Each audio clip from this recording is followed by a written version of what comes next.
Hello प्यारे बच्चों, DK English पाठशाला में आपका बहुत बहुत स्वागत है।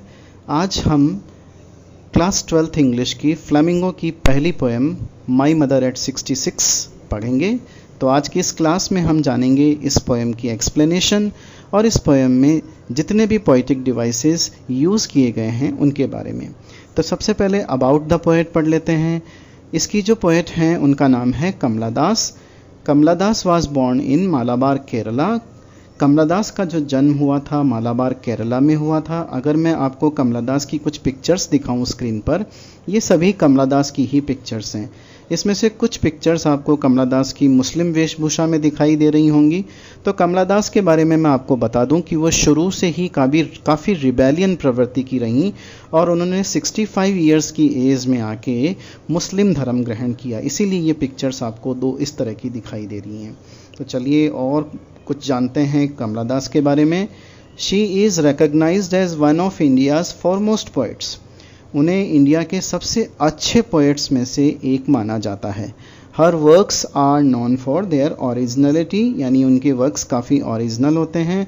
वर्सेटिलिटी का मतलब होता है कि वो लिटरेचर की बहुत सारी चीज़ों को लिख सकती हैं, चाहे वो कविता हो चाहे कहानी हो, यानी वो लिटरेचर की ऑलराउंडर हैं।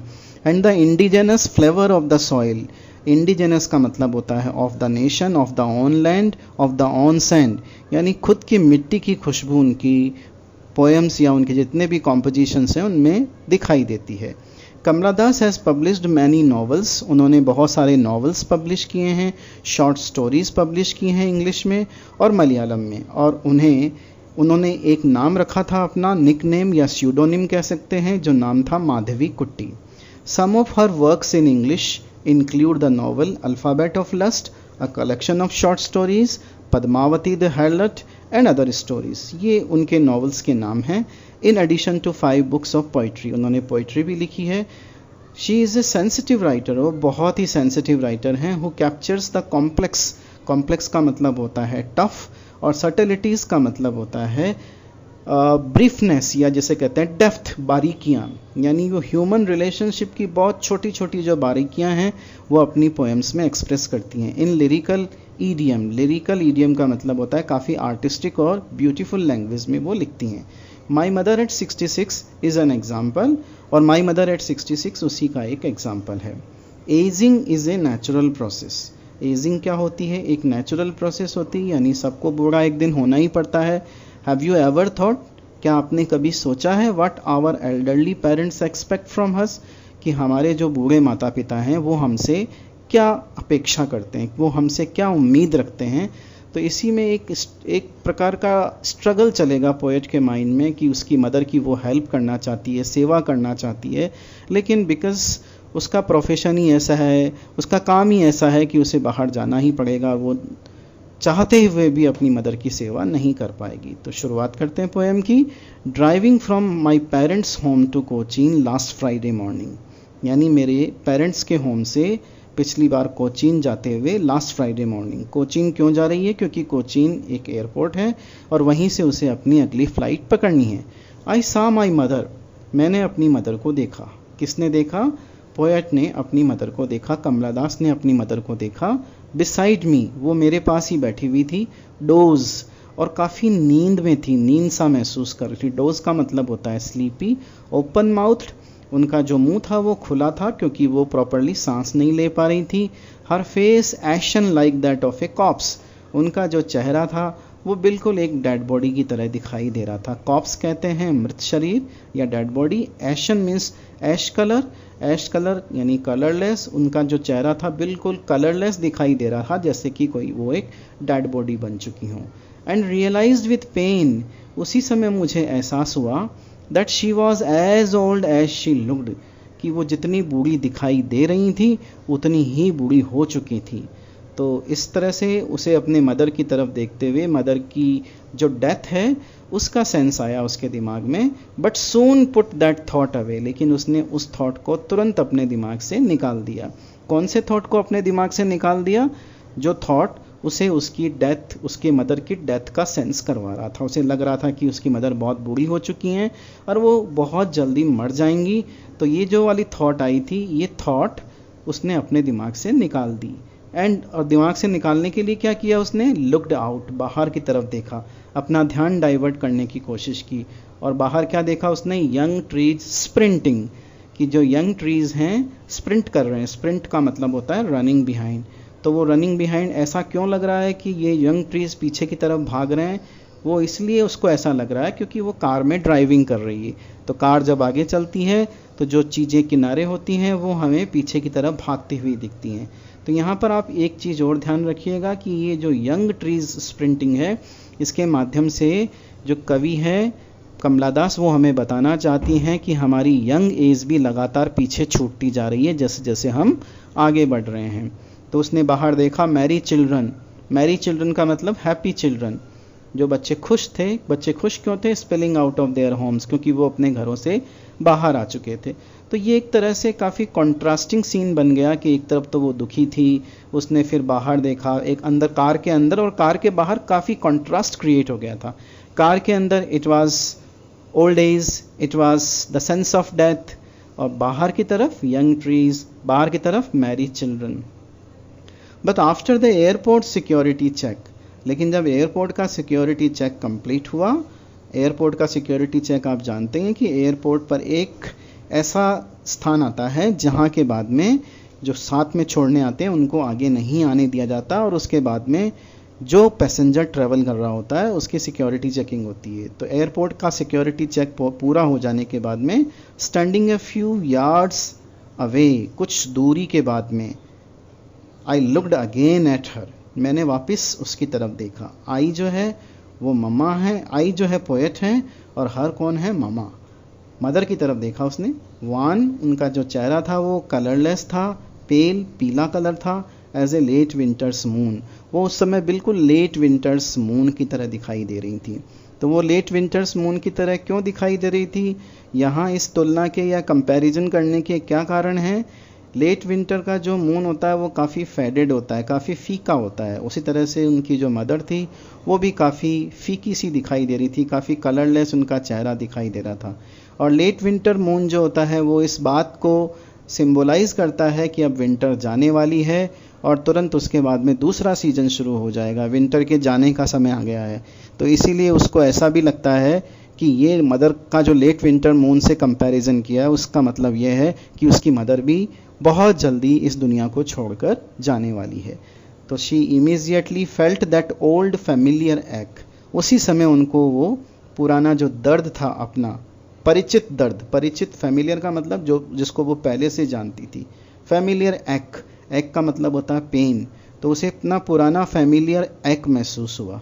वो फैमिलियर एक क्या था, अपने पेरेंट्स को खो देने का, जो बच्चों में बचपन से ही होता है। जब वो बड़े होते हैं तब भी उन्हें माँ बाप को खो देने का एक प्रकार से दर्द, एक ख्याल रहता है, एक सेंस रहता है, एक डर रहता है।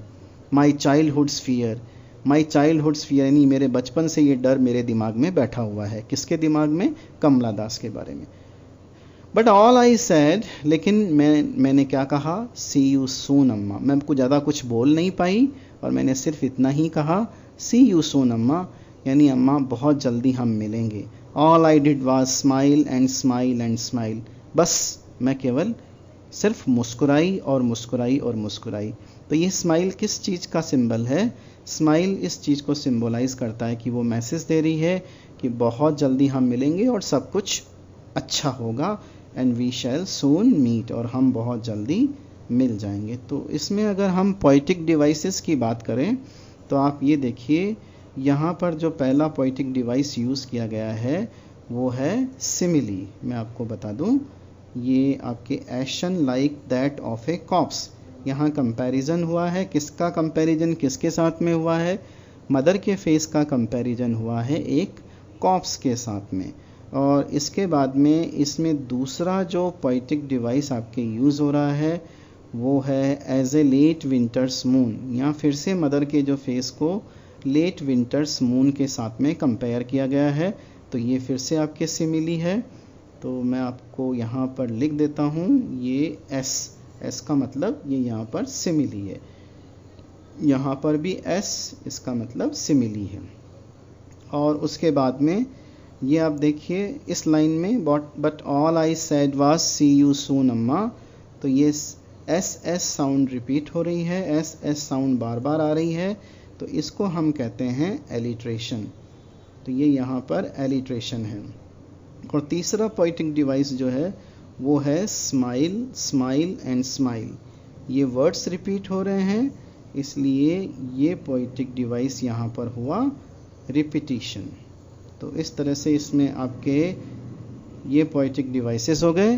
तो आप इनको जितने भी पोइटिक डिवाइसेस जहाँ पर हैं उन एक्सट्रैक्ट्स को एग्ज़ाम के लिए पर्टिकुलरली प्रिपेयर कीजिएगा।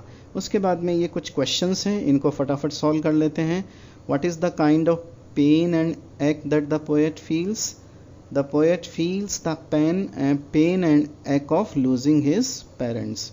Y are the young trees described as sprinting? Young trees are described as sprinting because they appear as if they are running behind. And through these lines, the poet wants to give us the message that as we are progressing, as we are moving in our life, our young age is also running behind. तीसरा question है, why has the poet brought in the image of merry children spilling out of their homes? तो the poet has brought in the image of merry children spilling out of their homes to create the contrast. Because in the car के अंदर क्या किस तरह का माहौल है, वहाँ पर डेथ का और काफ़ी सैडनेस का माहौल है। So just to divert her attention she has brought this image spilling out of their homes. और ये merry children spilling out of their homes, ये एनर्जी के भी सिंबल हैं। और अंदर क्या है, कार के अंदर काफ़ी डलनेस है, और कार के बाहर उस डलनेस से ध्यान अपना डाइवर्ट करने के लिए ही वो इस प्रकार की इमेज लेके आई है, merry children spelling out of their homes. Why has the mother been compare to the late winter's moon? Mother को लेट विंटर्स मून के साथ में क्यों कंपेयर किया गया है? तो the mother has been compare to late winter's moon because her face is also as faded as a late winter's moon. एक तो जो मदर का चेहरा है वो बिल्कुल लेट विंटर्स मून की तरह ही फीका है, and second, late winter's moon gives us the message that winter will go. In the same way, mother's pale face is also giving the message that the mother also will soon go from this world. So what do the parting words of the poet and her smile signify? The parting words of the poet and her smile, these are the symbol of optimism. She is hopeful that they will meet soon and everything will be okay. इसमें आगे लिखा हुआ है, देखिए, notice that the whole poem is in a single sentence. पूरी poem जो है एक सिंगल सेंटेंस में है, कहीं भी इसमें फुल स्टॉप नहीं लगा हुआ है, जगह जगह कॉमा लगे हुए हैं। तो इसमें स्पेशल बात क्या है, आगे लिखा हुआ है, इट इंडिकेट्स, ये इस चीज़ का संकेत है, a single thread of thought, कि एक सिंगल थॉट है इसके अंदर और उसमें कहीं भी ठहराव नहीं आता है और एक एक करके आइडियाज़ आपस में कनेक्ट होते जाते हैं। Thought interspersed with observation of the real world around and the way these are connected to the main idea। और ये सब चीज़ें मेन आइडिया से कनेक्ट रहती हैं। यानी कहने का मतलब ये है कि पूरी पोएम एक सिंगल थॉट में चलती है, इसमें किसी भी तरह का ठहराव नहीं है। तो होपफुली आपको ये एक्सप्लेनेशन पसंद आई होगी, और अगर आप कमेंट्स करना चाहें तो कमेंट ज़रूर कीजिएगा। किसी भी प्रकार की क्वेरी के लिए, किसी भी प्रकार के डाउट के लिए जल्दी ही आपके कमेंट्स का जवाब दिया जाएगा। और वीडियो अगर पसंद आया हो एक्सप्लेनेशन तो अपने फ्रेंड्स के बीच में शेयर कर देना और लाइक कर देना। धन्यवाद आपका।